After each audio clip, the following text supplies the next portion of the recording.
Quando eu falo de paz, qual é a sua ideia de paz? O que é a paz? Para você, o que seria a paz?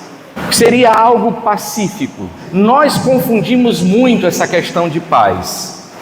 Quem estuda geografia sabe que tem vários oceanos. Um deles se chama Oceano Pacífico. E eu fui lembrando, para que eu não diga palavras minhas, o que você imagina que é o Oceano Pacífico? É um oceano calmo, né? Por isso o nome Pacífico. Eu estava dando uma olhadinha aqui, eu vou ler do jeito, se você colocar lá no Google, vocês ainda usam o Google? Eu uso bastante, né? Mas todo mundo usa a IA, né? O ChatGPT, eu uso o Google. Você colocar lá no Google, perguntar, por que, quem colocou o nome de Oceano Pacífico? Vai estar escrito assim, ó. O nome Oceano Pacífico é uma referência à história. O navegador espanhol Vasco Nunes de Balboa, vem a aula aqui, descobridor do Pacífico, batizou de Oceano do Sul. Mas em 1520, quando o navegador português Fernão de Magalhães percorreu o litoral sul-americano, ficou impressionado com a tranquilidade das águas e batizou o oceano de Pacífico. Na verdade, o dia era atípico, pois o Pacífico é mais perigoso do que o Atlântico. Contradiz literalmente a sua dinâmica, uma vez que esse faz parte do círculo de fogo. Então o Oceano Pacífico faz parte do círculo de fogo, sendo constantemente afetado por erupções vulcânicas e abalos sísmicos. Então, nem tudo que parece é. Portanto, o Oceano Pacífico é muito mais violento do que o Atlântico. E você olhar uma pessoa que é muito calminha, que não faz bagunça, que não sei o que, pode não ser uma pessoa pacífica. Você está entendendo? As aparências enganam. Por isso que nós vamos precisar entender e compreender o que é realmente a paz. A paz, primeira coisa, não é ausência de conflito nem de situação difícil. Não é. Tinha um rei que ele era apaixonado por artes plásticas. Muito maravilhoso a cabeça dele. No palácio dele tinha quadros de muitos pintores famosos do mundo inteiro. Ele estava aniversariando, resolveu fazer um campeonato. Só que esse era o campeonato mais difícil. O campeonato era para os pintores desenhar a imagem da paz em 1 hora. Estava lá uma plateia gigantesca, milhares de pessoas, os jurados aqui, e o rei lançou. Estava aquele monte de finalistas com aquela pedestal, pintando. Ele disse, a partir de agora, contando, na verdade não era no relógio, era na ampulheta, a areia vira, né? Vira, quando secar aqui, acabou, pronto. Começaram a pintar. Aí foram mostrando, saiu 3 quadros finalistas, né? De todos aqueles centenas de quadros, 3 foram finalistas. O primeiro era um quadro lindo, cheio de girassóis, e no meio um beija-flor encostando o biquinho no girassol, um nascer do sol lindo que iluminava através das pétalas do girassol, e o girassol já querendo ir em direção do sol nascente. Lindo, o povo aplaudiu de pé, né? É lindo esse quadro, a imagem da paz, não é? Tão bonito. O segundo quadro era um riacho com aquelas pedras lindas, a água vinha passando por cima das pedras assim, fazendo aqueles contornos lindos, e um lindo arco-íris nascendo de um lado para o outro, gaivotas voavam à beira da água, e o som praticamente saindo da tela. O povo foi ao delírio. Começaram a pular, é esse. O terceiro quadro era um quadro estranho. Era um penhasco no mar, onde as ondas batiam nas rochas com violência, praticamente explodindo assim, sabe? Era água se espatifando para tudo que era lado, pá, pá. A imagem do caos, o pessoal vaiou, não deixou nem o cara mostrar direito. Esse aí, não sei como esse aí passou, esse aí não passou, mas o povo vaiou. Só que não era o público que ia votar, eram os jurados. Qual foi o quadro campeão? Esse terceiro. Aí o rei apresentou, o pessoal começaram a vaiar, né? Vaiar, esse quadro aqui é o quadro campeão, a imagem da paz está aqui. E aí o povo ficou sem saber, balançava a cabeça, e o rei explicou: esses outros quadros são muito bonitos, traz um semblante de tranquilidade, de beleza, mas a paz é mais do que isso. Vocês estão vendo aqui nesse quadro do caos, dessa água se espatifando nessas rochas. Sim, o povo gritou, vocês gritam. Vocês estão vendo esse quadro aqui com esse mar se espatifando nas rochas? Sim. É a imagem do caos? Sim. Do desespero? Sim. Da loucura? Sim. Vocês estão vendo aqui nesse quadro? O quadro está aqui, está vendo aqui? Bem aqui. Espera aí que eu vou ampliar o quadro. Estão vendo aí? Vou puxar a pedra mais para frente. Vira aqui. Vocês estão vendo aqui essa mamãe passarinho dentro, em cima da rocha, e esses outros. Peraí, olha esse passarinho com o bico aberto. Estão vendo? Esse aqui, esse aqui. 1, 2, 3, 4, 5, 6 passarinhos protegidos pelas asas dessa mamãe passarinho. Aqui é a imagem da paz. Em meio a todo o caos, desespero, alguém encontra tranquilidade para acalmar quem é indefeso. A mãe é forte o suficiente contra o mar? Não. O abraço dessa mamãe passarinho vai parar as ondas? Não. Mas os passarinhos se sentem protegidos. Quem tem medo de trovão no meio de tempestade, que mete o dedo aqui no ouvido, aqueles estralos grandes, morre de medo. Vê aqueles relâmpagos à noite. Pois é, eu também. Meus ouvidos sangravam que eu botava os dedos dentro, quando eu era criança. Sabe para onde eu ia?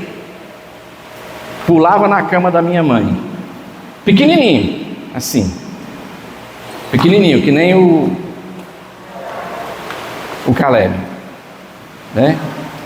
Comportado que nem o Caleb. Só que eu tinha medo. Aí quando eu corria, que a minha mãe abraçava, eu nem escutava mais os trovões, eu nem via mais os relâmpagos. Os trovões e os relâmpagos continuavam? Sim? Sim. O caos continuava? E como é que eu estava? Tranquilo, porque alguém me transmitiu uma paz. Então nós precisamos compreender que a paz não é a ausência de briga, de tribulação, de situação difícil. Não é. Por isso, nossa visão sobre paz precisa ser atualizada. Vamos abrir a Bíblia em João capítulo 14, versículo 27, que é esse texto que nós vamos trabalhar hoje. Essa aqui é a palavra de Deus. Então, preste bem atenção, que eu estou apenas lendo, mas é Jesus que está falando. João 14, 27. Jesus vai dizer: deixo-vos a paz, dou-vos a minha paz, não vos la dou como o mundo a dá. Não se perturbe o vosso coração, nem se atemorize. Palavra da salvação. Pode aplaudir.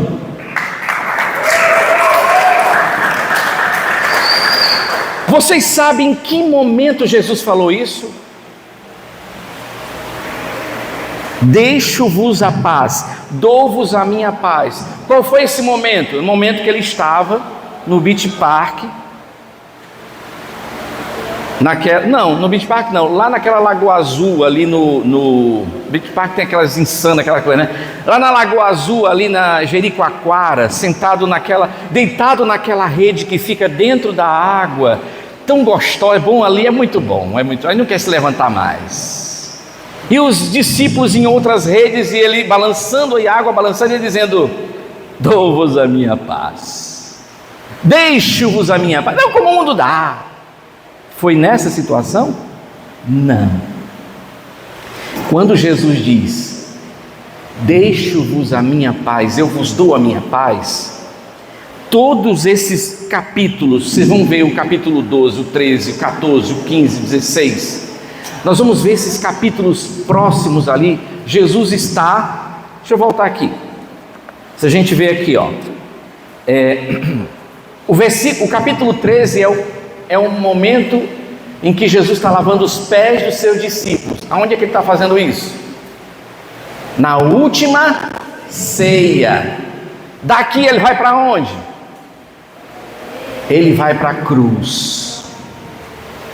Ele vai contando, são discursos de despedida. E quando alguém está se despedindo da gente, a gente chora com a pessoa já com a gente ainda. Nós vamos se deparando com essa situação de despedida e o coração da gente fica triste, não é assim? Quando alguém vai se despedindo de nós. Então, imagina, Jesus está indo para ser crucificado. Ele vai ser humilhado, cuspido, arrastado pelas ruas, carregar uma cruz, coroado de espinhos. Vão pregar pregos nos seus braços e nos seus pés, vão pendurar ele nu. E ele olha e vê que todos que estão escutando o que ele está dizendo está triste. E ele vai dizer: não fique triste não. Eu vos deixo a minha paz, eu vos dou a minha paz, não como o mundo a dá. Não se perturbe o vosso coração, nem se atemorize. É isso que Jesus está dizendo para nós. E aí, essa paz que o mundo quer oferecer para nós é uma paz superficial. Para mim ter essa paz do mundo, eu preciso estar bem, estar com um trabalho bom, estar bem no meu relacionamento. Agora é muito frágil. Porque basta acontecer alguma situação, morre um parente, perco o emprego, fico doente, essa paz vai embora. Você quer essa paz? É isso que você quer? Ou você quer uma paz interior? A paz de Jesus, que em meio às dificuldades, às situações difíceis, ele consegue dizer: não se atemorize o seu coração. E aí nós, enquanto juventude, eu quero fazer essa pergunta para você: o que tem tirado a sua paz? Quais são as coisas que durante essa nossa curta passagem por aqui tem roubado a nossa paz? Eu enumerei algumas aqui que eu acho que vai ser bem interessante.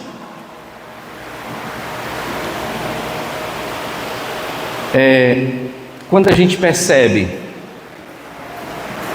que a vida da gente começa a passar por situações difíceis, e aqui eu quero dizer algo para você que grave. Quando acontece uma tempestade na tua vida, você permite que ela afunde você? Vocês sabem o que é que afunda um barco na tempestade? O que afunda o barco é a tempestade? Não.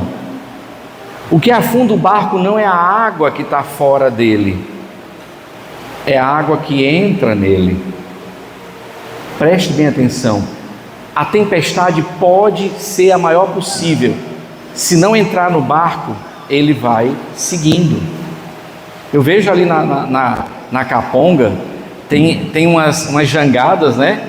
E tem tipo, como é que chama? Alçapão, sei lá o que é aquilo, onde eles ficam deitados lá embaixo, né? Como é que eles conseguem? Não, a gente faz até comida aqui embaixo. A gente dança forró, e fez até uma quadrilha aqui embaixo, né? Com os peixes. Aquela jangada é dessa altura, gente, daqui para baixo. Tem um buraquinho ali, eles entram, ficam ali, se agasalham à noite. É incrível. Se vier a tempestade, passa água por cima, passa por baixo. Só não pode deixar entrar ali. Se entrar ali, aí afunda. O que eu quero dizer para você: não permita que a tempestade que está fora de você, obrigado, né? Que está fora de você, ela venha a invadir seu coração. É isso que nós temos que fazer.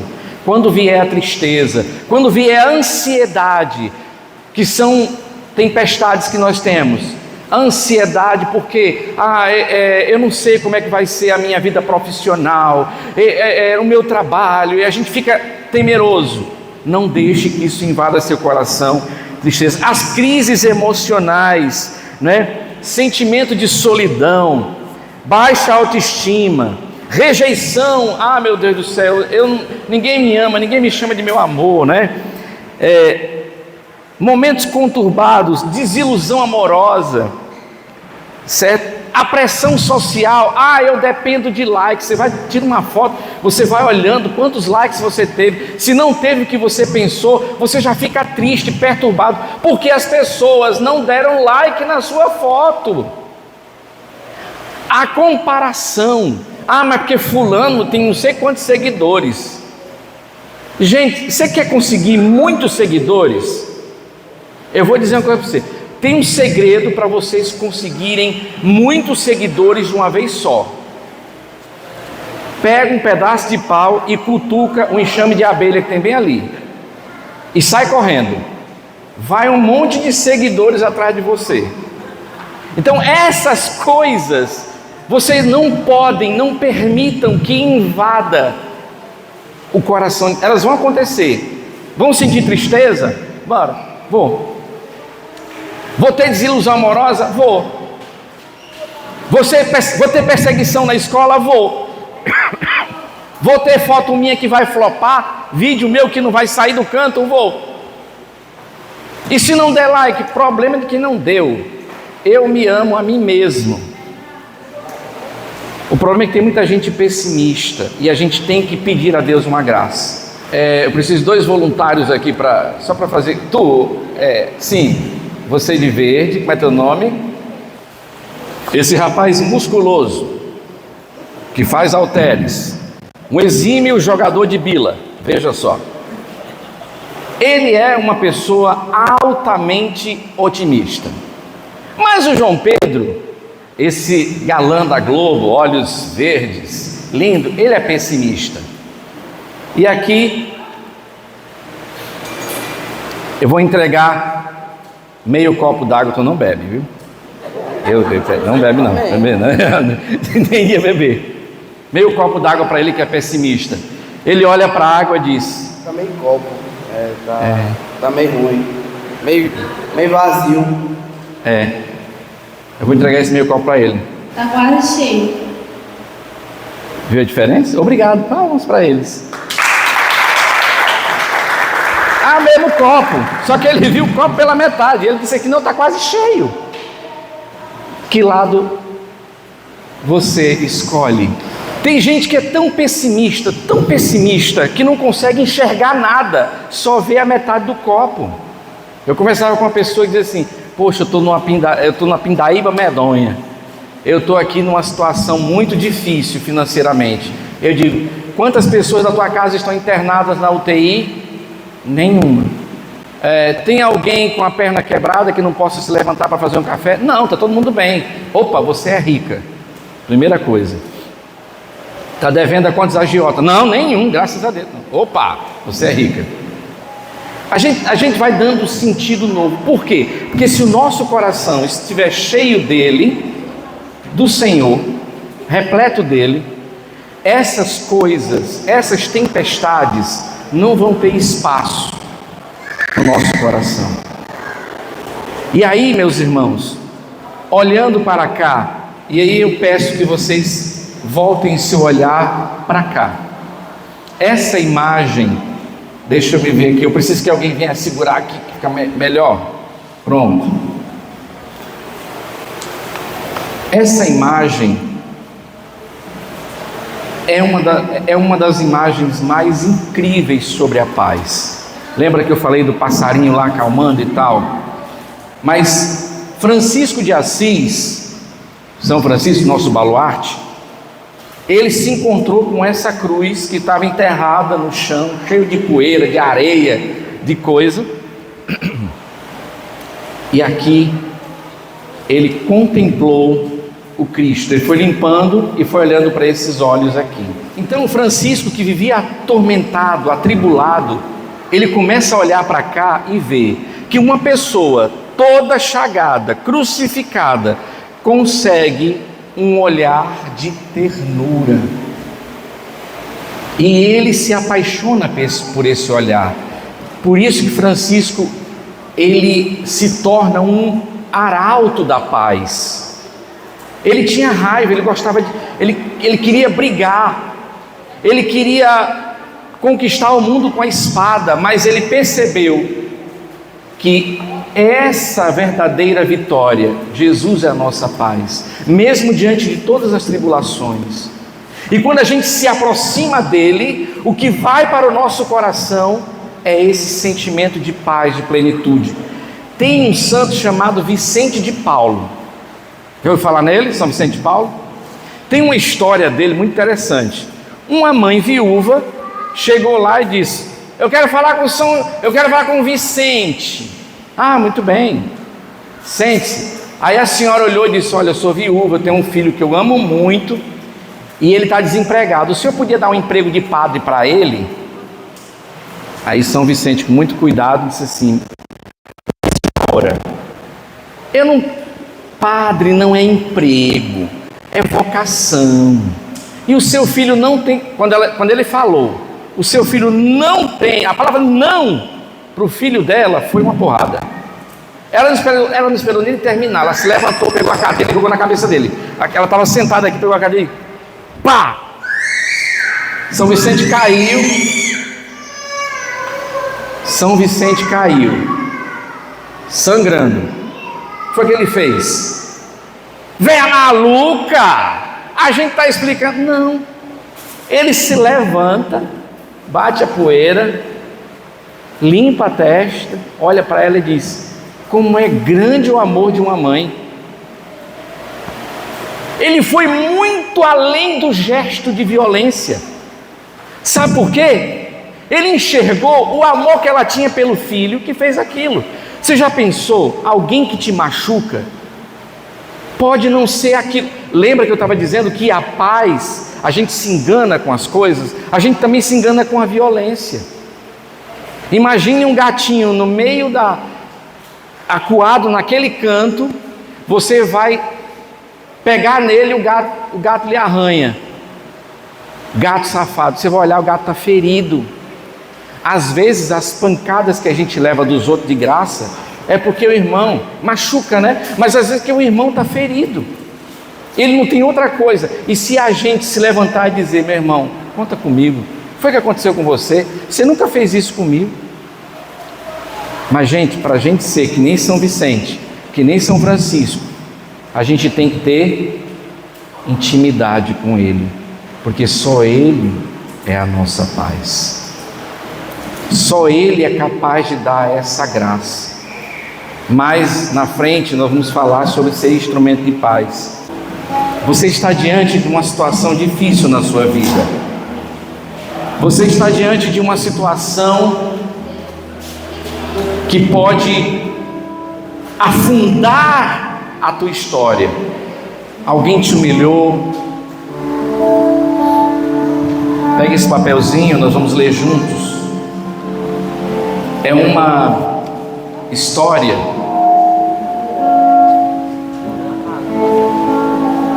é uma fábula, na verdade. A gente pode ler juntos isso aqui. Vocês conhecem o pé de bambu? Conhece? Aqui tem bambu alto. O meu bambu amado, o meu amado bambu. Veja só o que diz. Era uma vez um jardim maravilhoso, situado bem no centro de um grande campo. O dono costumava passear por esse jardim sob o sol do meio-dia. Um esbelto bambu era para ele a mais bela e estimada de todas as árvores e plantas. O bambu crescia e se tornava cada vez mais lindo. Ele sabia que seu Senhor o amava e que ele era a sua alegria. Um dia, o dono pensativo aproximou-se do bambu. Num sentimento de profunda reverência, o bambu inclinou sua cabeça imponente. Querido bambu, eu preciso de ti. Fala isso em voz alta. Querido bambu, eu preciso de ti. O bambu ficou feliz. Parecia ter chegado a grande hora da sua vida. E ele respondeu baixinho: Senhor, eu estou pronto. Vamos lá? Senhor, eu estou... pode ser mais forte. Senhor, eu estou pronto. Senhor, eu estou pronto. Faze de mim o uso que quiseres. Repete. Você pode dizer isso agora? Senhor, eu estou pronto. Senhor, eu estou pronto. Faze de mim o uso que quiseres. A voz do Senhor era grave. Só poderei usar-te se eu te podar. Acho que ele deu a ideia para vocês serem o bambu, tá certo? Só poderei usar-te se te podar. Aí vocês dizem o quê?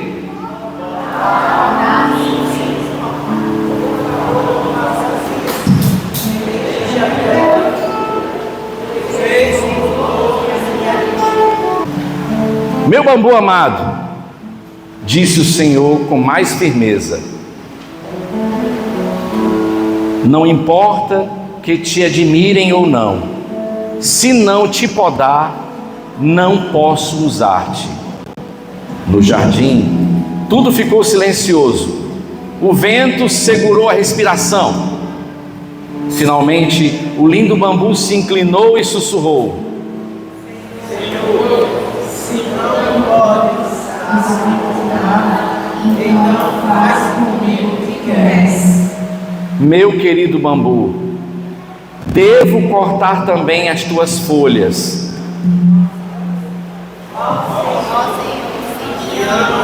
Reserva-me tal mal, pode destruir minha beleza, mas por favor, deixe as minhas folhas. Eita, bambu. Gente, vou fazer isso de pé, é sério. Vamos lá, de pé, de pé. É importante que seja de pé. O bambu estava reclamando das folhas. Não posso usar se não tirar também as tuas folhas. O sol escondeu-se atrás das nuvens. Umas borboletas afastaram-se assustadas. O bambu trêmulo, a meia voz, disse: Senhor, cortas. Ainda não basta, meu querido bambu. Devo cortar-te pelo meio e tomar também o coração. Se não faço isso, não posso usar-te. Por favor, Senhor. Eu não poderei servir. Devo tirar-te o coração, caso contrário, não posso usar-te. Então o bambu inclinou-se até o chão e disse: Senhor, corta e divide, reparte. O Senhor desfolhou o bambu, decepou seus ramos, partiu em 2 partes, tirou-lhe o coração, depois levou para o meio de um campo ressequido, onde havia uma fonte de água fresca. Lá o Senhor deitou cuidadosamente o seu querido bambu no chão, ligou uma das extremidades do tronco decepado à fonte e a outra ele levou até o campo. A fonte cantou suas boas-vindas, as águas cristalinas se precipitaram alegres pelo corpo decepado do bambu, correram sobre os campos secos que por elas tanto havia suplicado. Ali plantou-se trigo, o arroz, o milho. Os dias se passaram, a sementeira brotou e cresceu. Veio o tempo da colheita. Deixei até a reflexão aqui. Assim, o tão maravilhoso bambu de outrora, em seu aniquilamento e humildade, transformou-se numa grande bênção. Quando ele era grande e belo, crescia somente para si e se alegrava com sua própria beleza. No seu aniquilamento, tornou-se o canal da qual o Senhor se serviu para tornar fecundas as suas terras. E muitos homens passaram a viver graças ao corpo do bambu. E nós? Que tipo de bambu somos nós? Será que somos o bambu bonito, esbelto, admirado, mas que cresce só para si mesmo? Ou somos o bambu que se deixa podar pelo Senhor, aniquilando-se, doando-se, tornando-se uma fonte de vida para muitos? Quem consegue ter a paz de Jesus se torna vida para o mundo. Esse bambu é você? Obrigado, meu irmão. Peça essa graça ao Senhor agora. Feche os teus olhos e você vai lembrar da imagem daquele bambu que se permitiu ser rachado no meio para virar uma ponte, para virar um canal onde a graça de Deus fez brotar um novo jardim. E você vai dizer agora: o meu coração eu entrego a Ti, Jesus, e eu te peço, derrama ele em amor na vida das pessoas. Obrigado, Senhor, porque eu posso sentir essa paz nessa manhã. Obrigado, Senhor, porque eu sinto um desejo imenso de ser um instrumento na vida dos meus irmãos. Mesmo eu tendo tribulações, eu não estou sozinho. Você está comigo. E o sentido da minha vida está em te servir nos meus irmãos. Obrigado, Senhor. Você se sente amado? Se sente amado? Então deixa Jesus partir você em banda. Amém?